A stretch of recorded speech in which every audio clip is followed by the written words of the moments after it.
ನಮಸ್ಕಾರ ಸ್ನೇಹಿತರೆ, welcome to Kempee's kitchen. ಇವತ್ತು ಬುಧವಾರ ಅದೆಲ್ಲಗನ್ನ ಶೇರ್ ಮಾಡ್ತಾ ಇದ್ದೀನಿ. ಇವತ್ತು ಬೆಳಿಗ್ಗೆನೇ ಸ್ವಲ್ಪ ರಾಗಿ ಮಾಲ್ಟ್ ಮಾಡಿರ್ತೀನಿ, ಸ್ವಲ್ಪ ತಣ್ಣಗಾಗಬೇಕು ಅದಕ್ಕೆ. ಮನೆಯವ್ರು ಇರಲಿಲ್ಲ, ಮನೆಯವ್ರು ಇದ್ದರೆ ಮಾತ್ರ ನೈಟು ರಾಗಿ ಮಾಲ್ಟ್ ಮಾಡಿರ್ತೀನಿ. ಯಾಕೆಂದರೆ ಬಿಸಿ ಬಿಸಿ ಕುಡಿಯೋಕ್ಕಾಗೋದಿಲ್ಲ ಅಂತಾರೆ, ಅದಕ್ಕೋಸ್ಕರ ನಾನಲ್ವಾ ಇನ್ನು ಕಷಾಯ ಎಲ್ಲ ಮಾಡ್ಕೊಂಡು ಕುಡಿಯೋ ತನಕ ರಾಗಿ ಮಾಲ್ಟ್ ಎಲ್ಲ ತಣ್ಣಗಾಗಿರುತ್ತೆ, ಅವಾಗ ಕುಡಿಬೋದು ಅಂತ. ಬನ್ನಿ ವಿಡಿಯೋ ಶುರು ಮಾಡೋಣ. ವಿಡಿಯೋ ಇಷ್ಟ ಆದಲ್ಲಿ ಒಂದು ಲೈಕ್ ಕೊಡಿ, ಹೊಸದಾಗಿ ನೋಡ್ತಾ ಇರೋರು ಸಬ್ಸ್ಕ್ರೈಬ್ ಮಾಡ್ಕೊಳ್ಳಿ. ನಿಮ್ಮ ಅನಿಸಿಕೆ ಅಭಿಪ್ರಾಯಗಳನ್ನು ಕಮೆಂಟ್ ಹಾಕಿ ಅಂತ ಹೇಳ್ತಾ ವೆಲ್ಕಮ್ ಟು ಕೆಂಪೀಸ್ ಕಿಚನ್. ಮನೆಯವರು ನಂಜುಂಡೇಶ್ವರನ ತೇರಿತ್ತಲ್ವ, ಅಣ್ಣುಜಾನ ಹೆಸ್ರು ಬರ್ತೀನಿ ಅಂತ ಹೋದರು. ನಾನು ಹೋಗ್ಲಿಕ್ಕಾಗಲಿಲ್ಲ. ಒಂದು ನನ್ನ ಡ್ಯೂಟಿ ರಜಾ ಕೊಡಲಿಲ್ಲ. ಎಷ್ಟೇ ರಿಕ್ವೆಸ್ಟ್ ಮಾಡ್ಕೊಂಡ್ರೂ ಕೊಡೋಕ್ಕಾಗೋದಿಲ್ಲ ಅಂತ ಹೇಳಿದರು. ಅದಕ್ಕೋಸ್ಕರ ಮನೆಯವರು ಬೇಜಾರು ಮಾಡಿಕೊಂಡು ಮಗನೂ ಸಹ ಕರ್ಕೊಂಡು ಹೋದರು. ನಿನ್ನ ಬದಲಿಗೆ ನಾನೇ ಫಸ್ಟ್ ಟೈಮ್ ಎಸಿತಾ ಇದ್ದೀನಿ, ಬಿಡು ಹೆಸ್ರು ಹೇಳಿ ಎಸಿತೀನಿ ಅಂದ್ಬಿಟ್ಟು ಹೋದರು. ಹುಣ್ಮೆ ದಿನ ಹೋಗಬೇಕು, ನೋಡೋಣ. ಅವತ್ತು ಏನಾದರೂ ರಜಾ ಕೊಟ್ಟರೆ ಹೋಗ್ತೀನಿ, ಇಲ್ಲಾಂದರೆ ಹುಣ್ಮೆ ದಿನವೂ ಹೋಗ್ಲಿಕ್ಕಾಗೋದಿಲ್ಲ. ಅಂದ್ಕೊಂಡು ಬಂದಿದ್ದೀನಿ, ಹುಣ್ಮೆ ದಿನ ಹೋಗಬೇಕು ಅಂದ್ಕೊಂಡು ಬಂದಿದ್ದೀನಿ ಅಂತ ಹೇಳಿದ್ರು ನಮ್ಮ ಮನೆಯವರು. ನೋಡುವ ಹೆಂಗಾಗುತ್ತೆ ಅಂತ. ಬನ್ನಿ ವಿಡಿಯೋ ಶುರು ಮಾಡ್ತಾಯಿದ್ದೀನಿ ಸ್ನೇಹಿತರೆ. ಎಲ್ಲರಿಗೂ ಸರ್ವೇ ಸಾಮಾನ್ಯವಾಗಿ ನಂಜುಂಡೇಶ್ವರ ಅಂತಂದ್ರೇ ಕಾಯಿಲೆಗಳನ್ನು ತೆಗೆಯೋ ಅಂಥವನು, ದೂರದಲ್ಲಿರತಕ್ಕಂತಹ ಭಕ್ತಾದಿಗಳಿಗೆ ಬೇಗ ಒಲಿಯುವವನು ಅಂತ ಹೇಳ್ತಾರೆ. ಹೌದು, ಯಾರೇ ಆದ್ರೂ ನಂಜುಂಡಪ್ಪನ ಕ್ಷೇತ್ರಕ್ಕೆ ಯಾರು ಒಂದು ಭೇಟಿ ಮಾಡ್ತಿರೋ ಅಲ್ಲೇ ಹತ್ತಿರದಲ್ಲೇ ಇರತಕ್ಕಂತಹ ಪರಶುರಾಮನ ದೇವಸ್ಥಾನಕ್ಕೆ ದಯವಿಟ್ಟು ಭೇಟಿ ನೀಡಿ. ನಿಮ್ಮ ಕಷ್ಟ ಕಾರ್ಪಣ್ಯಗಳಿಗೆ ಒಂದು ಕಷ್ಟಗಳನ್ನು ಕಳೆಯೋದಕ್ಕೆ, ಎಂಥ ಕಾಯಿಲೆ ಕಸಾಲೆಗಳಿದ್ರೂ ಅಷ್ಟೇ, ಕಷ್ಟಗಳಿದ್ರೂ ಅಷ್ಟೇ, ಹರಕೆ ಮಾಡಿ ನೀವು ಹರಕೆ ತೀರಿಸಿದಾಗ ಅದು ಸಂಪೂರ್ಣ ಪ್ರತಿಫಲ ಬೇಕು ಅಂತಂದರೆ ಪರಶುರಾಮ ದೇವಸ್ಥಾನಕ್ಕೆ ಫಸ್ಟು ನಂಜುಂಡಪ್ಪ, ಆಮೇಲೆ ಪರಶುರಾಮ ದೇವಸ್ಥಾನಕ್ಕೆ ಭೇಟಿ ಕೊಡಿ. ಬಾಗಿಲು ಹಾಕಿದ್ರೂ ಪರವಾಗಿಲ್ಲ, ಈಚೆ ಒಂದು ಕರ್ಪೂರ ಹಚ್ಚಿ ಇಲ್ಲ ಒಂದು ನಮಸ್ತೆ ಮಾಡ್ಕೊಂಡು ಬನ್ನಿ. ಅಲ್ಲಿಗೆ ನಂಜುಂಡಪ್ಪನ ಸನ್ನಿಧಾನಕ್ಕೆ ಬಂದು ಹರಕೆ ತೀರಿಸಿದ್ದಕ್ಕೂ ಸಾರ್ಥಕ ಆಯಿತು. ಸಂಪೂರ್ಣ ಪ್ರತಿಫಲ ನಿಮಗೆ ಸಿಗುತ್ತೆ ಭಗವಂತನಲ್ಲಿ. ಹರಕೆ ಮಾಡ್ಕೋಬೇಕಾದ್ರೂ ಆ ಪ್ರಯತ್ನ ಪಡಿ, ಹರಕೆ ತೀರಿಸ್ಬೇಕಾದ್ರೂ ಈ ಒಂದು ಪ್ರಯತ್ನವನ್ನು ಪಡಿ. ಅಲ್ಲೇ ತುಂಬ ದೂರ ಏನಿಲ್ಲ, ತುಂಬ ಹತ್ತಿರದಲ್ಲೇ ನಂಜುಂಡೇಶ್ವರನ ದೇವಸ್ಥಾನದ ಬಾಗಿಲಲ್ಲಿ ನಿಂತ್ಕೊಂಡ್ರೆ ದೇವಸ್ಥಾನ, ಪರಶುರಾಮ ದೇವಸ್ಥಾನದ ಅಲ್ಲೇ ಕಾಣಿಸುತ್ತೆ. ಯಾರು ಬೇಕಾದ್ರೂ ಹೇಳ್ತಾರೆ, ಖಂಡಿತ ಒಂದು ಸಲ ಹೋಗಿ ವಿಸಿಟ್ ಮಾಡಿ.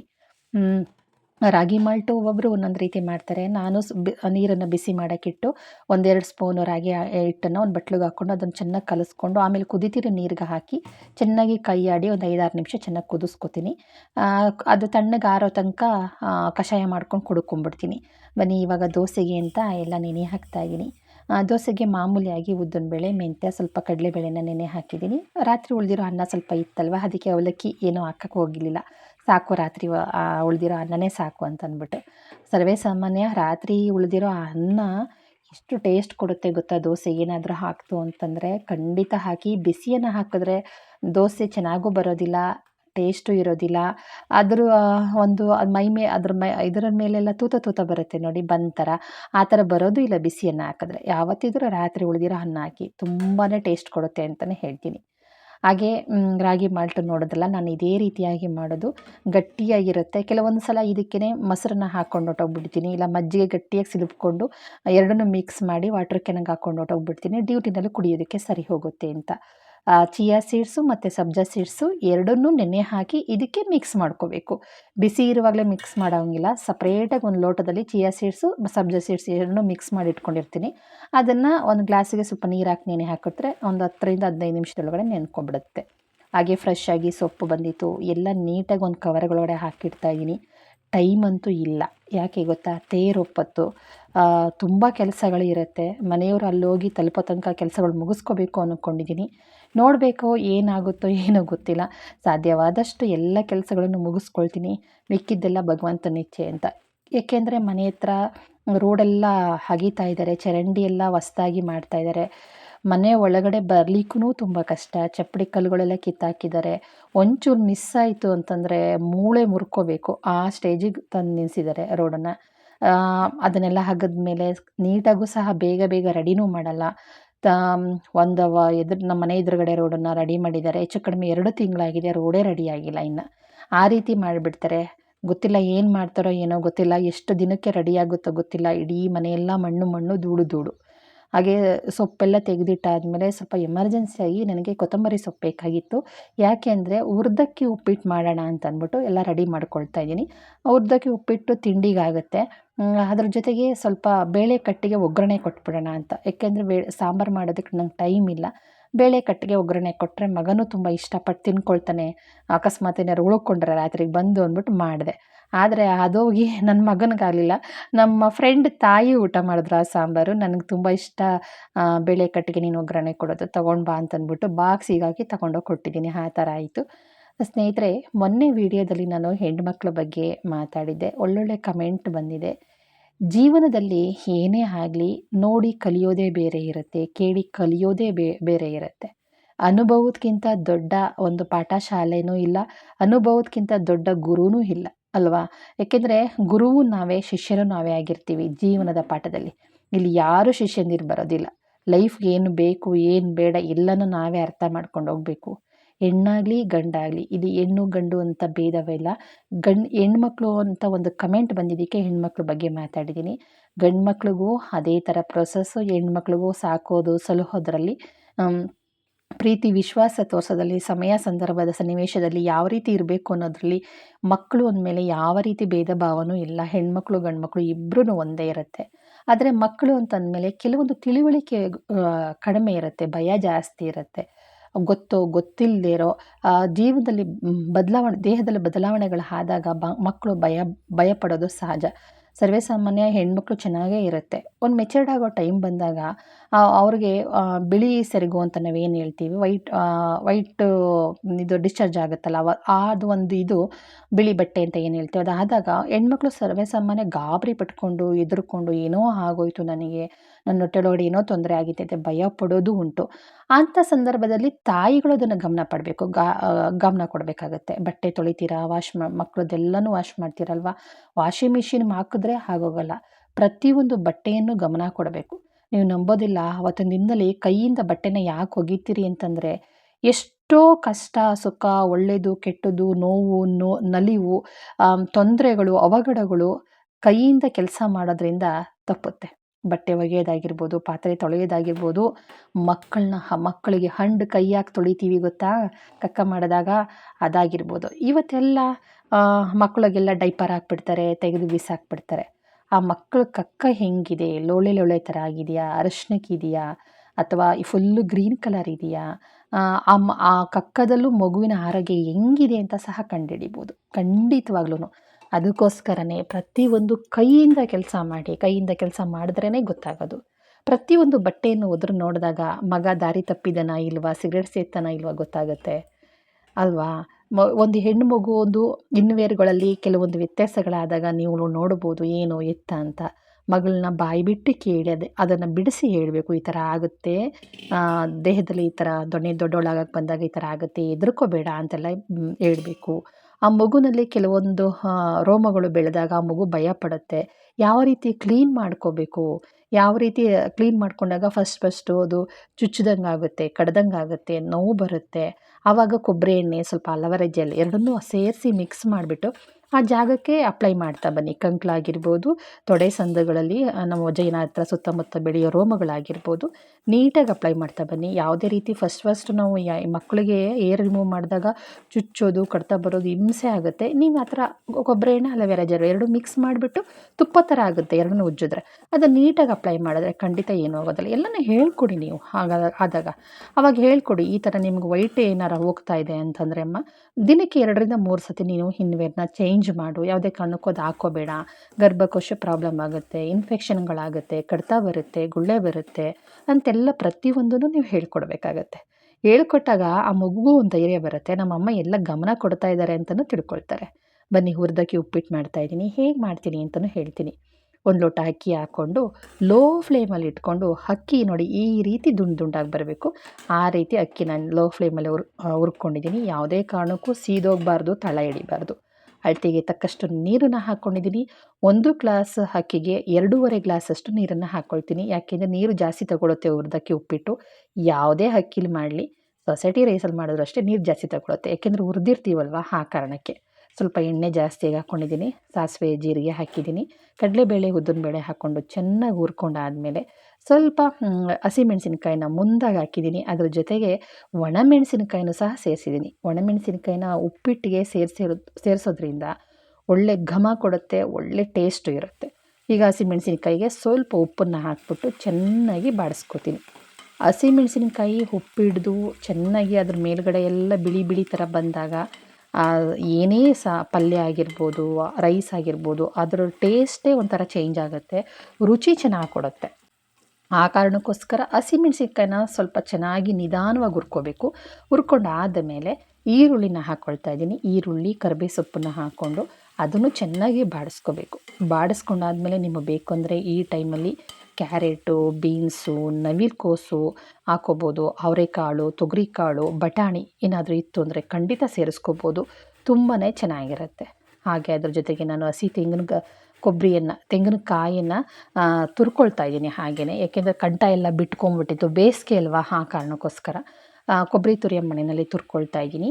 ಹಾಗೆ ಟೊಮೊಟೊ ಹಾಕೋತಾ ಇದ್ದೀನಿ. ಟೊಮೊಟೊ ಜಾಸ್ತಿ ಹಾಕೋದು ಬೇಡ, ಒಂದು ಸಣ್ಣದಾದರೆ 2 ಹಾಕ್ಕೊಳ್ಳಿ, ದಪ್ಪದಾದರೆ 1 ಹಾಕ್ಕೊಳ್ಳಿ, ಇಲ್ಲಾಂದರೆ ಮುಕ್ಕಾಲು ಭಾಗ ಹಾಕ್ಕೊಂಡ್ರೆ ಸಾಕು. ಚೆನ್ನಾಗಿ ಅದನ್ನು ಟೊಮೊಟೊ ಎಲ್ಲ ಚೆನ್ನಾಗಿ ಬಾಡಿಸ್ಕೊಂಡು, ಇವಾಗ ಅಳತೆ ತಕ್ಕಷ್ಟು ನೀರನ್ನು, ಬಿಸಿ ನೀರೇ ಹಾಕಬೇಕು, ತಣ್ಣೀರನ್ನು ಹಾಕೋಕ್ಕೆ ಹೋಗಬೇಡಿ. ಪಲಾವು ಟೇಸ್ಟು ಹಾಳಾಗುತ್ತೆ, ಒಗ್ಗರಣೆನೂ ಟೇಸ್ಟು ಹಾಳಾಗುತ್ತೆ. ಬಿಸಿ ಬಿಸಿ ನೀರು ಹಾಕಿದ್ರೆ ಒಂದು ರೀತಿ ಟೇಸ್ಟ್ ಬರುತ್ತೆ, ಆಯಿತಾ. ಈಗ ಬಿಸಿ ನೀರು ಹಾಕಿದ್ದೀನಿ. ಈಗ ರುಚಿಗೆ ತಕ್ಕಷ್ಟು ಉಪ್ಪನ್ನು ನೋಡ್ಕೊಂಡು ಹಾಕ್ಕೊಂಡು ಇವಾಗ ತೆಂಗಿನ ತುರಿ ಮತ್ತು ಸ್ವಲ್ಪ ಕೊತ್ತಂಬರಿ ಸೊಪ್ಪು ಎರಡನ್ನೂ ಸೇರಿಸಿ ಚೆನ್ನಾಗಿ ನೀರನ್ನು ಕುದಿಯೋಕೆ ಬಿಡೋಣ. ನೀರು ಚೆನ್ನಾಗಿ ಮಳ್ಳಬೇಕು. ಚೆನ್ನಾಗಿ ಮಳ್ಳ ಆದಮೇಲೆ ಅಕ್ಕಿನ ಮತ್ತೇನು ತೊಳೆಯೋ ಹಾಗಿಲ್ಲ, ಅಕ್ಕಿನ ಚೆನ್ನಾಗಿ ಗದ್ದೆ ಅಕ್ಕಿ ತೊಳೆಯೋ ಅವಶ್ಯಕತೆಯೇ ಇರೋದಿಲ್ಲ. ಏಕೆಂದರೆ ಪಾಲಿಶ್ ಕೊಡಿಸಿರ್ತೀವಿ, ಲೈಟ್ ಒಂದು ಪಾಯಿಂಟ್ಗಳಲ್ಲಿ ಲೆಕ್ಕದಲ್ಲಿ ಪಾಲಿಶ್ ಕೊಡಿಸ್ತೀವಿ. ಹಂಗಾಗಿ ಸ್ವಲ್ಪ ಅಕ್ಕಿ ಕೆಂಚಿಗೆ ಬರುತ್ತೆ. ತುಂಬ ವೈಟಿಗೆ ಬೇಕು ಅಂದರೆ ಜಾಸ್ತಿ ಪಾಲಿಶ್ ಕೊಡಿಸ್ಬೇಕಾಗತ್ತೆ. ಪಾಲಿಶ್ ಕೊಡಿಸಿರೋ ಅಕ್ಕಿ ತಿಂದು ಪ್ರಯೋಜನ ಇಲ್ಲ. ನಾವು ಹಂಗಾಗಿ ಸಿಪ್ಪೆ ಒಂದು ತೆಗೀರಪ್ಪ, ಒಂದು ಲೇಯರ್ ಮಾತ್ರ ನೀವು ಪಾಲಿಶ್ ಕೊಡಿ, ಜಾಸ್ತಿ ಕೊಡಬೇಡಿ ಅಂತಲೂ ಹೇಳಿರ್ತೀವಿ. ಹಾಗೆಯೇ ನೀರು ಚೆನ್ನಾಗಿ ಕುದೀತಾ ಇದೆ ಅಲ್ವಾ, ಅಕ್ಕಿನ ಹುರಿದಿಟ್ಕೊಂಡಿದೆ ಅಲ್ವಾ, ಕುದೀತಿರೋ ನೀರಿಗೆ ಮೀಡಿಯಮ್ ಫ್ಲೇಮಲ್ಲಿ ಇಟ್ಬಿಟ್ಟು ಉರಿನ ಅಕ್ಕಿನ ಹಾಕ್ಕೊಂಡು ಚೆನ್ನಾಗಿ ಕೈ ಆಡಿ ಈಗ ಒಂದು ಮುಕ್ಕಾಲು ಭಾಗ ಬೇಯೋ ತನಕ ಒಲೆ ಮೇಲೆ ಬಿಡೋಣ. ಈ ಮುಕ್ಕಾಲು ಭಾಗ ಅಕ್ಕಿ ಬೆಂದಾದ ಮೇಲೆ ಮತ್ತೊಂದು ಸಲ ಉಪ್ಪು ಸಪ್ಪೆ ಎಲ್ಲ ನೋಡಿಕೊಂಡು ನಿಮಗೇನಾದ್ರು ಉಪ್ಪು ಬೇಕು ಅಂದರೆ ಉಪ್ಪು ಹಾಕ್ಕೊಳ್ಳಿ. ಹಾಕ್ಕೊಂಡು ಚೆನ್ನಾಗಿ ಇನ್ನೊಂದು ಸಲ ತಿರುಗ್ಬಿಟ್ಟು ಚೆನ್ನಾಗಿ ಮುಚ್ಚಿಬಿಟ್ಟು 2 ವಿಸಲ್ ಕಂಪಲ್ಸರಿಯಾಗಿ ಬರಲೇಬೇಕು. ಕಾರಣ ಏನಂತಂದರೆ ಹುರಿದಕ್ಕಿ ಉಪ್ಪಿಟ್ಟಾಗಿರೋದ್ರಿಂದ ನೋಡೋದಕ್ಕೆ ಬೆಂದೇ ಇಲ್ವೇನೋ ಅಕ್ಕಿ ಅನ್ನೋಂಗಿರುತ್ತೆ. ಅನ್ನನ ಎರಚಿಬಿಟ್ರೆ ಹಾಯ್ಕೋಬೋದು, ಕಡಲೆ ಬೀಜ ಹಾಯ್ಕೊಳ್ಳಲ್ವ, ಆ ಥರ ಹಾಯ್ಕೋಬೋದು. ಅಷ್ಟು ಉದುದ್ರಾಗಿ ಬರುತ್ತೆ, ಎಷ್ಟೇ ನೀರು ಹಾಕಿದ್ರೂ ಅಷ್ಟು ಉದುದ್ರಾಗಿ ಬರುತ್ತೆ. ಕಾರಣ ಏನಂದರೆ ಹುರಿದಿರ್ತೀವಲ್ಲ, ಅದಕ್ಕೆ ತುಂಬ ತುಂಬ ಟೇಸ್ಟಿಯಾಗಿರುತ್ತೆ. ಈ ಉಪ್ಪಿಟ್ಟಿನ ಜೊತೆಗೆ ಮೊಸರು ಅಥವಾ ಮೊಸರು ಬಜ್ಜಿ ಮಾಡಿಕೊಂಡು ಊಟ ಮಾಡಿದ್ರೆ ಸೂಪರಾಗಿರುತ್ತೆ. ಏನು ಉಪ್ಪಿಟ್ಟಿಗೆ ಮೊಸರು ಬಜ್ಜಿನ ಅಂತ ಅನ್ಬೋದು, ಹೌದು, ಪ್ರಯತ್ನ ಮಾಡಿ ನೋಡಿ. ಉಪ್ಪಿಟ್ಟಿಗೆ ಮೊಸರು ಬಜ್ಜಿ ಅಥವಾ ಮೊಸರು, ಇಲ್ಲಾಂದರೆ ಗಟ್ಟಿ ಮಜ್ಜಿಗೆ, ನೀರು ಹಾಕಿರಬಾರ್ದು, ಆ ಥರ ಗಟ್ಟಿ ಮಜ್ಜಿಗೆಯನ್ನು ಮಾಡಿಕೊಂಡು ಊಟ ಮಾಡಿ. ತುಂಬ ಟೇಸ್ಟಿಯಾಗಿರುತ್ತೆ. ಮನೆಯಲ್ಲಿ ತರಕಾರಿ ಇಲ್ಲ ಅಂತಂದರೆ ಸಾಕು, ಬೇಕಂದರೆ ಈ ಥರ ಉಪ್ಪಿಟ್ಟು ಮಾಡ್ಕೋಬೋದು. ಇಲ್ಲಾಂದರೆ ಸ್ವಲ್ಪ ತೆಂಗಿನಕಾಯಿ, ಹಸಿಮೆಣಸಿನ್ಕಾಯಿ ಇತ್ತು, ಒಂಚೂರು ಕೊತ್ತಂಬರಿ ಸೊಪ್ಪಿತ್ತು ಅಂದರೆ ಚಕ್ಕೆ ಲವಂಗ ಎಲ್ಲ ಕುಟ್ಟಾಕ್ಬಿಟ್ಟು ಎಲ್ಲ ರುಬ್ಬಾಕ್ಬಿಟ್ಟು ಸ್ವಲ್ಪ ತೆಂಗಿನಕಾಯಿ ಜೊತೆಗೆ ಅದನ್ನು ಬೇಕಂದರೆ ಪಲಾವ್ ಮಾಡ್ಕೋಬೋದು. ಇವೆರಡೇ ನೋಡಿ ತರಕಾರಿ ಇಲ್ಲದೆ ತಿಂಡಿಗಳು ನಾನು ಮಾಡ್ಕೊಳ್ಳೋದು ಮನೆಯಲ್ಲಿ. ಇನ್ನೂ ಬೇರೆ ಬೇರೆ ರೀತಿ ಮಾಡ್ಕೋಬೋದು. ಆದರೆ ನನಗೆ ಅರ್ಜೆಂಟ್ಗೆ ಅಂತ ನನಗೊಂದಿದು ಕರೆಕ್ಟಾಗಿದೆ ಇದೊಂದು ರೈಸು. ಯಾಕೆಂದರೆ ಕಾರಣ ಏನಂದರೆ ಮನೆಯವ್ರು ಇಲ್ವಲ್ಲ, ಆ ಕಾರಣಕ್ಕೋಸ್ಕರ ಮಾಡ್ಕೊಂಡು ತಿಂತಾಯಿದ್ದೀನಿ. ಇದು ನಿಮ್ಮೊಬ್ರಿಗೇನ ಅಕ್ಕ ಅಂತ ಅಂದ್ಬಿಡಿ, ಖಂಡಿತ ಇಲ್ಲ. ನನ್ನ ಕೊಲೀಗ್ಸ್ಗೆಲ್ಲ ಎಲ್ಲರಿಗೂ ಬಾಕ್ಸ್ ತೊಗೊಂಡು ಹೋಗ್ತಾಯಿದ್ದೀನಿ ಇವತ್ತು, ಆ ಕಾರಣಕ್ಕೋಸ್ಕರ. ಇನ್ನು ಕಷಾಯನೂ ಕುಡ್ದಾಯಿತು, ರಾಗಿ ಮಾಲ್ಟು ಆಯಿತು. ರಾಗಿ ಮಾಲ್ಟ್ ಆದಮೇಲೆ ಹೆಂಗೆ ಕಾಫಿ ಕುಡ್ದೇ ಇರೋಕ್ಕಾಗತ್ತಾ? ನಮ್ಮ ಅಪ್ರಾಣ ಇರೋಕ್ಕಾಗೋದಿಲ್ಲ. ಕುಡಿಯೋದು 2 ಟೈಮ್ ಕಾಫಿ. ಆಫೀಸಲ್ಲೂ ಸಹ ನಾನು ಕಾಫಿ ಕುಡಿಯೋಲ್ಲ, ಟೀ ಕುಡಿಯೋಲ್ಲ, ಹಾಲನ್ನೂ ಕುಡಿಯೋಲ್ಲ. ಕುಡಿದ್ರೆ ಒಂದು ಲೋಟ ಮಜ್ಜಿಗೆ, ಇಲ್ಲಾಂದರೆ ಮನೆಯಿಂದನೇ ರಾಗಿ ಮಾಲ್ಟ್ ಮಾಡ್ಕೊಂಡು ಹೋಗಿರ್ತೀನಿ, ಸ್ವಲ್ಪ ಮಜ್ಜಿಗೆ ಹಾಕ್ಬಿಟ್ಟು ಅದನ್ನೇ ಕುಡ್ಕೋತೀನಿ. ಬೈತಾರೆ ಎಲ್ಲರೂ, ಅದು ಹೆಂಗಿರ್ತೀಯ ನೀನು ಕಾಫಿ ಕುಡಿದೆ ಅಂತ. ಆದರೆ ನನಗೆ ಅದೇನೋ ಒಂದು ಪ್ರತಿಯೊಬ್ಬ ಮನುಷ್ಯನು ತನ್ನ ಲೈಫಲ್ಲಿ ಒಂದು ಲೈನ್ ಹಾಕೋಬೇಕಂತೆ. ನಾನು ಇವತ್ತು ಇಷ್ಟು ದಿನ ನಾನು ಜಾಸ್ತಿ ಮಾತಾಡೋಲ್ಲ, ಇಷ್ಟು ದಿನ ನಾನು ಅನ್ನ ಕಮ್ಮಿ ಮಾಡಿ ತಿಂತೀನಿ, ಅಂದರೆ ಸಂಪೂರ್ಣ ಇಂಥ ಟೈಮಲ್ಲಿ ಅನ್ನ ತಿನ್ನೋದಿಲ್ಲ. ಇಷ್ಟು ದಿನ ನಾನು ಒಂದು ಒಳ್ಳೆಯದಾಗಿ ಆಲೋಚನೆ ಮಾಡ್ತೀನಿ. ಎಷ್ಟೆಷ್ಟು ದಿನ, ಒಂದು 3 ತಿಂಗಳು ನಾನು ಯಾವುದೇ ಕೆಟ್ಟದಾಗಿ ಆಲೋಚನೆ ಮಾಡಲ್ಲ, ಕೆಟ್ಟದಾಗಿ ಯಾರ ಬಗ್ಗೆನೂ ಮಾತಾಡೋದಿಲ್ಲ ಅಂತ ಒಂದು ಲೈನ್ ಹಾಕ್ಕೊಂಡಿರ್ತೀನಿ ನಾನು. ಪ್ರತಿಯೊಂದನ್ನು ಅದೇ ಥರ ಮಾಡ್ಕೊಂಡು ಬಂದಾಗ ನಾನು ಅದಕ್ಕೆ ಅಭ್ಯಾಸ ಆಗಿಬಿಡ್ತೀನಿ ನಾನು, ಮತ್ತು ಅದನ್ನು ಬಿಡೋಕ್ಕಾಗೋದಿಲ್ಲ. ಹಂಗೆ ನನ್ನ ಲೈಫಲ್ಲಿ ಪ್ರತಿಯೊಂದಕ್ಕೂ ಒಂದು ಗೆರೆ ಹಾಕ್ಕೊಂಡು ಬಂದಿರ್ತೀನಿ. ದುಡ್ಡನ್ನ ಇಷ್ಟು ದಿನದ ತನಕ ಯಾವುದೇ ಕಾರಣಕ್ಕೂ ಅನ್ನೆಸೆಸರಿಯಾಗಿ ಖರ್ಚು ಮಾಡಬಾರ್ದು. ಆಟೋಗೆ ಹೋಗೋ ಚಾನ್ಸ್, ಏಕೆಂದರೆ ನಡ್ಕೊಂಡು ಹೋಗೋ ಚಾನ್ಸ್ ಇದ್ದರೆ ಕೆಲವೊಂದು ಸಲ ಆಟೋದಲ್ಲಿ ಬಂದುಬಿಡ್ತೀನಿ. ಅದನ್ನು ಹಂಗೆ ಮಾಡಬಾರ್ದು. ಏನೇ ಆದ್ರೂ ನಡ್ಕೊಂಡು ಬಂದು ಆ ದುಡ್ಡನ್ನು ಉಳಿಸ್ಬೇಕು. ಈ ರೀತಿ ಎಲ್ಲ ನಾನು ಮಾಡೋದು ಜಾಸ್ತಿ. ಆಮೇಲೆ ಸ್ವಲ್ಪ ನಾನು ಆಗಲೇ ಹೇಳಿದೆ, ಕೆಲವೊಂದು ತುಂಬ ಬಟ್ಟೆಗಳಿಗಂತೂ ದುಡ್ಡು ಸುರಿಯೋದಿಲ್ಲ, ವೇಸ್ಟ್ ಆಗಂತೂ ಇದು ಮಾಡೋದಿಲ್ಲ. ಕೆಲವರು ಹೇಳ್ತೀರಾ, ಆ ನೈಟಿ ಹಾಕ್ಕೊಂಡೆ ಲಾಗ್ ಮಾಡ್ತೀರಾ ನೀವು, ಒಳ್ಳೊಳ್ಳೆ ಡ್ರೆಸ್ ಹಾಕ್ಕೊಳ್ಳಿ ಅಂತಂತ. ಲಾಗಿಗೋಸ್ಕರ, ಇನ್ನೊಬ್ಬರು ನೋಡೋದಕ್ಕೋಸ್ಕರ ಖಂಡಿತ ನಾನು ಬಟ್ಟೆ ತೊಗೊಳಕ್ಕಾಗಲ್ಲ. ನಮ್ಮ ಮನೆಯೇ ಹೇಗಿದ್ದೀನೋ ಹಾಗೆ, ಅದನ್ನು ಬಿಟ್ಟು ಖಂಡಿತ ನಾನು ಬೇರೆ ಥರ ಖಂಡಿತ ಆಗೋಕ್ಕಾಗೋದಿಲ್ಲ. ಆಮೇಲೆ ಇನ್ನೊಂದು, ನನ್ನ ಮುಖನೂ ತೋರಿಸಲ್ಲಲ್ವಾ, ಸುಮ್ಮನೆ ಯಾಕೆ ಅದ್ರ ಬಗ್ಗೆ ಎಲ್ಲ ತಲೆ ಕೆಡಿಸ್ಕೋಬೇಕು. ಬನ್ನಿ, ಈಗ ಬೇಳೆ ಕಟ್ಟು ಒಗ್ಗರಣೆ ಹಾಕಬೇಕು. ಅದಕ್ಕೆ ಸ್ವಲ್ಪ ಬೇಳೆ, ತೊಗರಿಬೇಳೆ ಹಾಕಿ ತೊಗೊಂಡಿದ್ದೀನಿ. ಒಂದು 2 ಟೊಮೊಟೊ ತೊಗೊಂಡಿದ್ದೀನಿ. ತೊಗರಿಬೇಳೆ ನೀಟಾಗಿ ತೊಳ್ಕೊಂಬಿಟ್ಟು 2 ಟೊಮೊಟೊ, ತೊಗರಿಬೇಳೆ ಎಲ್ಲನೂ ಬೇಗ ಹಾಕಿಟ್ಬಿಡೋಣ. ಸ್ವಲ್ಪ ಎಣ್ಣೆ ಹಾಕ್ತೀನಿ, ಸ್ವಲ್ಪ ಅರಶಿನ ಹಾಕ್ತೀನಿ, ಅದಕ್ಕೆ ಸ್ವಲ್ಪ ಜೀರಿಗೆ ಹಾಕ್ಬಿಟ್ಟು ನೀಟಾಗಿ ಒಂದು 3ರಿಂದ 4 ವಿಸಲ್ ತೊಗೊಂಡ್ಬಿಡ್ತೀನಿ. ತೊಗೊಂಡು ಬಂದಮೇಲೆ ಹೆಂಗಿರೋ ಇದು ಬೆಂದಿರುತ್ತಲ್ವ, ಟೊಮೊಟೊ ಎಲ್ಲ ಚೆನ್ನಾಗಿ ಬೆಂದಿರುತ್ತೆ. ಅದನ್ನು ಚೆನ್ನಾಗಿ ಮಸ್ಕೊಂಡು ಅದನ್ನು ಕುದಿಯೋಕ್ಕಿಟ್ಟು ರುಚಿಗೆ ತಕ್ಕಷ್ಟು ಉಪ್ಪು ಹಾಕ್ಬಿಟ್ಟು ಬೆಳ್ಳುಳ್ಳಿ ಒಗ್ಗರಣೆ ಕೊಟ್ಬಿಡ್ತು ಅಂತಂದರೆ ಇದು ಬೇಳೆ ಒಗ್ಗರಣೆ ಕಟ್ಟು ಸಾಂಬಾರು ರೆಡಿಯಾಗುತ್ತೆ. ಚಿಕ್ಕ ಚಿಕ್ಕ ಪಾಪುಗಳಿಗೆ ಎಲ್ಲರೂ ಊಟ ಮಾಡ್ಬೋದು. ತುಂಬ ಅಂದರೆ ತುಂಬ ಟೇಸ್ಟಿಯಾಗಿರುತ್ತೆ. ರೈಸು ಮಾತ್ರ ಮಾಡಿಸಿದ್ದು. ಅದರಲ್ಲಿ ಏನಾದ್ರೂ ಉದ್ದಿನ ವಡೆ ಇದ್ರೆ ಮಾತ್ರ ಬೋಂಡಾ ಸೊಪ್ಪು ಸೂಪರ್ ಕಾಂಬಿನೇಷನ್. ನಿಜವಾಗ್ಲೂ ಬೋಂಡಾ ಸೊಪ್ಪು ಮಾತ್ರ ಸಖತ್ತಾಗಿದೆ ಇದು. ಖಂಡಿತ ಒಂದು ಸಲ ಟ್ರೈ ಮಾಡಿ. ಹಿಂಗೆ ಹಾಕೋದನ್ನು ಒಗ್ಗರಣೆಗೆ ಮರಿಬಾರ್ದು. ಹಿಂಗೆ ಬೇಕೇ ಬೇಕು, ಬೆಳ್ಳುಳ್ಳಿ ಬೇಕೇ ಬೇಕು, ಆಯಿತಾ. ಅದನ್ನು ಹಿಂಗೆ ಹಾಕಿದ್ರೇ ಆ ಬೇಳೆ ಕಟ್ಟು ಒಗ್ಗರಣೆ ತುಂಬ ಟೇಸ್ಟ್ ಕೊಡೋದು. ಮಕ್ಕಳ ಬಗ್ಗೆ ಮಾತಾಡ್ತಾ ಇದ್ದೆ ಅಲ್ವ ನಾನು. ಹೌದು, ಇವತ್ತಿನ ದಿವಸದಲ್ಲಿ ಮಕ್ಕಳನ್ನ ಕೈಯಿಂದ ಮುಟ್ಟಿ ಲಾಲಿ ಹಾಡೋದು, ಆ ಮೈಯನ್ನು ಕೈಯಿಂದ ಉಜ್ಜಿ ಸ್ನಾನ ಮಾಡಿಸೋದು, ಹೆಣ್ಮಕ್ಳನ್ನ ಗಂಡು ಮಕ್ಕಳಿಗೆಲ್ಲ ಬೆಂತಿಕ್ಕಿ ಸ್ನಾನ ಮಾಡಿಸೋದು, ಮಕ್ಕಳಿಗೆ ಬೆಂತಿಕ್ಕಕ್ಕೆ ಹೋದಾಗ ಕೇಳಬೇಕು ಬಾಯಿ ಬಿಟ್ಟು, ತೊಡೆ ಸಂದುಗಳಲ್ಲಿ ಗಂಟೇನಾದರೂ ಇದೆಯಾ, ಗಾಯ ಆಗಿದೆಯಾ, ಗುಳ್ಳೆಗಳಾಗಿದೆಯಾ. ಗಂಡು ಮಕ್ಕಳಿಗೆ, ಹೆಣ್ಮಕ್ಳಿಗೆ ತೊಡೆ ಸಂದುಗಳಲ್ಲಿ ಪಿಂಪಲ್ ಥರ ಆಗಿಬಿಡ್ತವೆ. ಆಮೇಲೆ ನಿಕ್ಕರ್ಗಳು, ಹೆಣ್ಣಾಗಲಿ ಗಂಡಿಗಾಗಲಿ, ನಿಕ್ಕರೆಲ್ಲ ಒತ್ತಿ ಒತ್ತಿ ಸ್ಕಿನ್ ದಪ್ಪ ಆಗಿ ಒಂದು ರೀತಿ ರಿಂಗ್ ವರ್ಮ್ ಥರ ಉಳ್ಳಾಗಡ್ಡಿ ಟೈಪೆಲ್ಲ ಆಗಿಬಿಡುತ್ತೆ. ಮಕ್ಕಳಿಗೆ ಹೇಳ್ಕೊಳಕ್ಕೆ ನಾಚಿಕೆ ಆಗುತ್ತೆ. ಪಿಂಪಲ್ ರೀತಿ ಆಗ್ಬಿಟ್ಟಂತೂ ಎಷ್ಟು ದಪ್ಪ ಆಗಿ ತಿಂಗಳಾನುಗಟ್ಟಲೆ ಮಕ್ಕಳು ಹೇಳ್ಕೊಳಕ್ಕೂ ನಾಚಿಕೆ ಪಟ್ಕೊಳ್ತವೆ.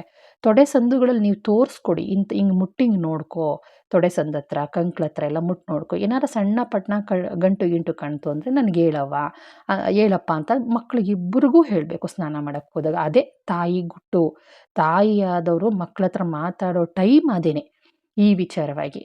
ಗಂಡು ಮಕ್ಳಿಗಾದ್ರೂ ಅಷ್ಟೇ, ಕೆಲವೊಂದು ಹಾರ್ಮೋನ್ಗಳು ಬದಲಾವಣೆ ಆದಾಗ ಇನ್ವೇರಲ್ಲಿ ಪ್ರಾಬ್ಲಮ್ಗಳಾಗುತ್ತೆ. ಅಂದರೆ ಇನ್ವೇರ್ ಒದ್ದೆ ಆಗೋದು, ನಿಕ್ಕರ್ ಒದ್ದೆ ಆಗೋದೆಲ್ಲ ಆದಾಗ ಗಾಬರಿ ಪಟ್ಬಿಡ್ತವೆ. ಏನೋ ಆಗ್ಬಿಡ್ತು ನನಗೆ, ಭಯ ಪಟ್ಬಿಡ್ತು, ಫ್ರೆಂಡ್ಗಳ ಹತ್ರ ಹೇಳ್ಕೊಳ್ಳೋದು.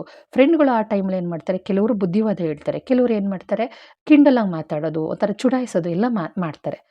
ಮಕ್ಳಿಗೆ ಹೇಳ್ಕೊಡಿ, ಹಿಂಗಾಗುತ್ತೆ ಮಗನೇ, ಅದು ಒಂದು ವಯಸ್ಸು ಮಕ್ಕಳು ಬರ್ತಾ ಬರ್ತಾ ಈ ಥರ ಎಲ್ಲ ಆಗ್ತಾ ಹೋಗುತ್ತೆ. ಅದಕ್ಕೆ ಭಯ ಪಡಬೇಡ, ಯಾರ ಹತ್ರ ಏನು ಚರ್ಚೆ ಮಾಡೋಕ್ಕೆ ಹೋಗಬೇಡ, ನೀನು ಆರಾಮಾಗಿರು, ಏನು ಯೋಚನೆ ಮಾಡೋಕ್ಕೆ ಹೋಗಬೇಡ ಅಂತ ಮಗನಿಗೂ ಹೇಳ್ಕೊಡಿ. ಈ ಮಗನಿಗಾದರೂ ಅಷ್ಟೇ, ಮಗಳಿಗಾದರೂ ಅಷ್ಟೇ, ಪ್ರತಿಯೊಂದನ್ನು ಬಿಡಿಸಿ ಬಿಡಿಸಿ ಬಿಡಿಸಿ ಸ್ನಾನ ಮಾಡೋ ಟೈಮಲ್ಲೇ, ಈ ಗಂಡಂಗೆ ಹಿಂಗೆ ಸ್ನಾನ ಮಾಡೋ ಟೈಮಲ್ಲಿ, ರೀ ನಾನು ಅಮ್ಮನ ಮನೆಗೆ ಹೋಗ್ಬೇಕು, ರೀ ನನ್ನ ಸೀರೆ ಬೇಕು, ರೀ ಬಳೆ ತೊಗೋಬೇಕು ಅಂತಿದ್ದೀನಿ, ಸ್ವಲ್ಪ ದುಡ್ಡಿದೆ, ಇನ್ನೊಂದು ಸ್ವಲ್ಪ ದುಡ್ಡು ಕೊಡ್ತೀರಾ. ಹೆಂಗೆ ಗಂಡನಿಗೆ ಊಟ ಮಾಡೋ ಟೈಮಲ್ಲಿ, ಊಟ ಬಡಿಸೋ ಟೈಮಲ್ಲಿ, ಬೆಂತಿಕ್ಕೋ ನೀರುಯ್ಯೋ ಟೈಮಲ್ಲಿ ಯಾವ ರೀತಿ ನಾವು ಹೇಳ್ತೀವಿ, ಅದೇ ಥರನೇ ಮಕ್ಳಿಗೂ ಸಹ ಹೇಳಬೇಕು. ಅದಕ್ಕೇ ಮಕ್ಕಳನ್ನ ಏನೇ ಆದರೂ ಹತ್ತಿರದಲ್ಲಿ ಕೂತ್ಕೊಂಡು ಮಾತಾಡಿಸ್ಬೇಕು. ಮಕ್ಕಳು ಉಚ್ಚೆ ಮಾಡೋದು ಹೆಂಗೆ, ಉಚ್ಚೆ ಮಾಡ್ತಾ ಇರೋದು ಹೇಳ್ಕೊಡ್ಬೇಕು. ಉಚ್ಚೆ ಮಾಡೋದು ಏನಾರು ಎಲ್ಲೋ ಕಲರ್ ಹೋಗ್ತಾ ಇದ್ದಾರೆ, ಹೇಳು ಮಗನೇ, ಅದರಿಂದ ತೊಂದರೆ ಆಗುತ್ತೆ. ಮಗಳಿಗಾದರೂ ಅಷ್ಟೇ, ಮಗನಿಗಾದರೂ ಅಷ್ಟೇ. ಉರಿ ಬರ್ತಾ ಇದೆಯಾ, ಆ ಜಾಗನ ಕ್ಲೀನಾಗಿ ವಾಶ್ ಮಾಡ್ಕೊಳ್ಳಿ. ಆ ಜಾಗದಲ್ಲಿ ಈ ಥರ ವೈಟ್ ರೀತಿ ಇರುತ್ತೆ, ಬರೀ ನೀರಲ್ಲಿ ಕ್ಲೀನಾಗಿ ತೊಳ್ಕೊಳ್ಳಿ ಅಂತ ಪ್ರತಿಯೊಂದು ಬಿಡಿಸಿ ಹೇಳಿದಾಗಲೇ ಗೊತ್ತಾಗೋದು ಮಕ್ಕಳಿಗೆ. ಆ ಪ್ರತಿಯೊಂದು ಬಿಡಿಸಿ ಹೇಳಿ, ಅಥವಾ ಗಂಡನ ಕೈಲಿ ಹೇಳಿಸಿ, ನಿಮ್ಮ ನಾಚಿಕೆ ಆಯಿತು ಅಂತಂದರೆ. ಯಾಕೆ ನಮ್ಮ ಮಕ್ಕಳು ನಮ್ಮ ನಾಚಿಕೆ ಆಗೋದಿಲ್ಲ. ಪುಟ್ಟ ಮಕ್ಕಳು, ಇನ್ನೂ ಏನು 21 ವರ್ಷ, 25 ವರ್ಷದ ಮಕ್ಕಳಲ್ಲ ಅವು. ಚಿಕ್ಕ ಮಕ್ಕಳಿದ್ದಾಗೆಲ್ಲ ಪ್ರತಿಯೊಂದು ಹೇಳಿಕೊಟ್ಟು, ವಾಶ್ ಮಾಡ್ಕೊಳ್ಳೋದು ಹೆಂಗೆ ಏನು ಅಂತ ಎಲ್ಲ ತೋರಿಸ್ಕೊಟ್ವೆ ಮಕ್ಕಳು ಒಂದು ನಾಚಿಕೆ ಪಟ್ಕೊಳ್ಳೋದಿಲ್ಲ. ಇಂದು ಆರೋಗ್ಯನೂ ಸಹ ಚೆನ್ನಾಗಿರುತ್ತೆ ಸ್ನೇಹಿತರೆ. ಯಾಕೆಂದರೆ ಮಕ್ಕಳ ಬಗ್ಗೆ ಎಷ್ಟು ಕೇರ್ ತಗೊಂಡ್ರೂ ಸಾಕಾಗೋದಿಲ್ಲ. ಮೇಲ್ನೋಟಕ್ಕೆ ಕೇರ್ ತಗೊಳ್ಳೋದಲ್ಲ, ಒಳಗಡೆ ಮಕ್ಕಳ ದೇಹದೊಳಗಡೆ ಏನೇನಾಗುತ್ತೆ, ಮನಸ್ಸಿನೊಳಗಡೆ ಏನೇನಾಗುತ್ತೆ ಅದನ್ನು ತಿಳ್ಕೊಳ್ಳೋವಳೇ ನಿಜವಾದ ತಾಯಿ, ಖಂಡಿತವಾಗ್ಲೂ. ಇವತ್ತೆಲ್ಲ ನಾವು ನೋಡ್ತಾ ಇರ್ತೀನಿ ಮೊಬೈಲ್ ಕೊಟ್ಟು ಊಟ ಮಾಡಿಸ್ತಾರೆ. ಟಿ ವಿ ಹಾಕ್ಬಿಟ್ಟು ಬಿಟ್ಬಿಟ್ಟಿರ್ತಾರೆ. ಮಕ್ಕಳು ಮಕ್ಕಳನ್ನ ಒಂದು ಕೈಯಲ್ಲಿ ಹಿಡ್ಕೊಂಡು ನಾಯಿ ಮರಿ ಎಳ್ಕೊಂಡು ಹೋಗಲ್ವಾ? ಒಂದು ಆಟದ್ದು ಒಂದು ಬಸ್ಸೋ, ಕಾರಲ್ಲಿ ಮಕ್ಕಳ ಕೈ ದಾರ ಕೊಟ್ಬಿಟ್ಟು ಮಕ್ಕಳು ಎಳ್ಕೊಂಡು ಹೋಗಿ ಆಟ ಆಡಲ್ವಾ? ಆ ರೀತಿ ಮಕ್ಕಳನ್ನ ಕೈ ಹಿಡ್ಕೊಂಡು ಎಳ್ಕೊಂಡು ಹೋಗ್ತಾ ಇರ್ತಾರೆ. ಕೈ ಕಿವಿಲಿ ಫೋನಲ್ಲಿ ಮಾತಾಡ್ಕೊಂಡು ಹೋಗ್ತಿರ್ತಾರೆ. ಎಂಥ ಸಿಟ್ಟು ಬರುತ್ತೆ ಗೊತ್ತಾ? ಬಿಡಿ. ನಿಮ್ಮ ಕಾಲದಲ್ಲಿ ಮೊಬೈಲ್ ಇರಲಿಲ್ಲ ಅನ್ಕೋಬೇಡಿ. ನಿಜ ಹೇಳ್ಕೋಬೇಕು ಅಂದರೆ ನನ್ನ ಕಾಲದಲ್ಲಿ ಸ್ಕ್ರೀನ್ ಟಚ್ಚೇ ಇತ್ತು ಮೊಬೈಲು. ಆಯಿತಾ? ನಾವುಗಳು ಅದನ್ನೆಲ್ಲ ಯೂಸ್ ಮಾಡ್ತಿರಲ್ಲ. ಮಕ್ಕಳು ಆಟ, ಪಾಠ ಇವತ್ತಿಗೂ ನನ್ನ ಮಗ ಹೆಂಗಿದ್ದ, ಯಾವ ರೀತಿ ಮಾತಾಡ್ತಿದ್ದ ಎಲ್ಲನೂ ನಾನು ಮಿಮಿಕ್ರಿ ಥರ ನಾನು ಮಗನಿಗೆ ಹೇಳ್ತಾ ಇರ್ತೀನಿ ನಾನು. ನನ್ನ ಮಗನಿಗೆ ಹೇಳ್ತಿದ್ದೀನಿ, "ತಾಯಿ ನನಗೆ ಹೊಟ್ಟೆ ಹಸಿತೈತೆ, ಊಟ ಹಾಕು" ಅಂತ ಅವ್ನು ಕೇಳ್ತಿದ್ದ ಮಾತುಗಳು ಎಲ್ಲನೂ ನಮ್ಮ ಮಗನಿಗೆ ಮಿಮಿಕ್ರಿ ಮಾಡಿ ಮಾಡಿ ತೋರಿಸಿ ನಗಿಸ್ತಾ ಇರ್ತೀನಿ. ಇದನ್ನೆಲ್ಲ ಎಂಜಾಯ್ ಮಾಡಿ ಸ್ನೇಹಿತರೆ. ಹೆಣ್ಮಕ್ಳು ಅದೇ ನಮಗೆ ಕೊನೆಯವರೆಗೂ ಆಸ್ತಿ ಅಂತಂದರೆ, ನಾವು ಮಕ್ಕಳನ್ನ ಪ್ರೀತಿಯಿಂದ ನಾವು ಯಾವ ರೀತಿ ಬೆಳೆಸಿದ್ವಿ, ನಮ್ಮ ಮಕ್ಕಳನ್ನ ಹೆಂಗೆ ನೋಡ್ಕೊಂಡ್ವಿ, ನಾವು ಇನ್ನೊಬ್ರ ಹತ್ರ ಮಾತಾಡುವಾಗ ನಮಗೊಂದು ಹೆಮ್ಮೆ ಇರುತ್ತೆ. ನಾವು ಆಸ್ತಿ ಪಾಸ್ತಿ ಮಾಡೋದಲ್ಲ. ನಮ್ಮ ಮಕ್ಕಳನ್ನ ಬೆಳೆಸೋದು, ನಮ್ಮ ಮಕ್ಕಳನ್ನ ಆರೋಗ್ಯವಾಗಿ ನೋಡ್ಕೊಳ್ಳೋದು ತುಂಬ ಮುಖ್ಯ ಆಗುತ್ತೆ. ಇವತ್ತೊಂದು ದಿವಸದಲ್ಲಿ ದಪ್ಪ ಆಗೋದು, ಸಣ್ಣ ಆಗೋದು ಮುಖ್ಯ ಅಲ್ಲ. ಮಕ್ಕಳು ಆರೋಗ್ಯವಂತರಾಗಿ ನಮ್ಮ ಮಕ್ಕಳಿದ್ದಾರಾ? ಮಕ್ಕಳ ದೇಹಕ್ಕೆ ಬೇಕಾಗಿರೋ ಪ್ರೋಟೀನು, ವಿಟಮಿನ್ ಎಲ್ಲ ಸಿಗ್ತಾ ಇದೆಯಾ ಅಂತ ದಯವಿಟ್ಟು ನೋಡ್ಕೊಳ್ಳಿ ಮಕ್ಕಳನ್ನ. ಸಾಧ್ಯವಾದಷ್ಟು ಸ್ನೇಹಿತರು, ಸ್ನೇಹ ಸಂಬಂಧಗಳ ಬಗ್ಗೆ ಹುಷಾರಾಗಿರಿ. ಹೆಣ್ಣಾಗಲಿ ಗಂಡಾಗಲಿ ಹುಷಾರಾಗಿರಿ. ಏನಾದರೂ ತಪ್ಪು ಮಾಡ್ತು ಅಂದರೆ ಬೈಯೋದಕ್ಕೆ ಹೋಗಬೇಡಿ. ಯಾವ ರೀತಿ ಬುದ್ಧಿವಾದ ಹೇಳಬೇಕು, ಸೆರಗು ಗಂಟು ಹಾಕ್ಕೊಂಡೇ ಇಟ್ಕೊಂಡಿರಿ ಮಕ್ಕಳನ್ನ ಒಂದು ಏಜು ಬರೋ ತನಕ. ಅವ್ರು ಏನಾರ ಡಿಗ್ರಿ ಬಂತು ಅಂದ ತಕ್ಷಣ ನಿಮಗೇ ಪಾಠ ಹೇಳ್ಕೊಡ್ತಾರೆ ಅವರು. ಆವಾಗ ಜ್ಞಾನ ಬೆಳೆದಿರುತ್ತೆ. ಒಂದು ಮಕ್ಕಳಿಗೆ ಒಂದು 18 ವರ್ಷ, 20 ವರ್ಷ, 21 ವರ್ಷ ತುಂಬೋ ತನಕ ಇನ್ನು ಪುಟ್ಟ ಮಕ್ಕಳಲ್ವ ಅವು ಬುದ್ಧಿ ಗೊತ್ತಿರೋದಿಲ್ಲ. ತಪ್ಪೋ ನೆಪ್ಪೋ ನಿಮ್ಮ ಹೊಟ್ಟೆಗೆ ಹಾಕ್ಕೊಂಡು ಒಂದು ದಾರಿ ತೋರಿಸ್ಕೊಂಡು ಹೋಗಿ. ಒಂಟಿಯಾಗಿ ಬಿಡೋಕ್ಕೆ ಹೋಗಬೇಡಿ, ಜೊತೆಯಲ್ಲೇ ಇರಿ. ಪ್ರತಿ ಕ್ಷಣನೂ ಅವನು ಒಂಟಿಯಾಗಿ ರೂಮಲ್ಲಿ ಮುನಿಸ್ಕೊಂಡು ಕೂತಿದ್ದಾಳೆ ಅಂತ ಒಂಟಿಯಾಗಿ ಬಿಡೋಕ್ಕೆ ಹೋಗಬೇಡಿ ಅಂತ ಹೇಳ್ತಾ ವಿಡಿಯೋ ಮುಗಿಸ್ತಾ ಇದ್ದೀನಿ. ನಾಳಿನ ವಿಡಿಯೋದಲ್ಲಿ ಇನ್ನೂ ಹೆಚ್ಚು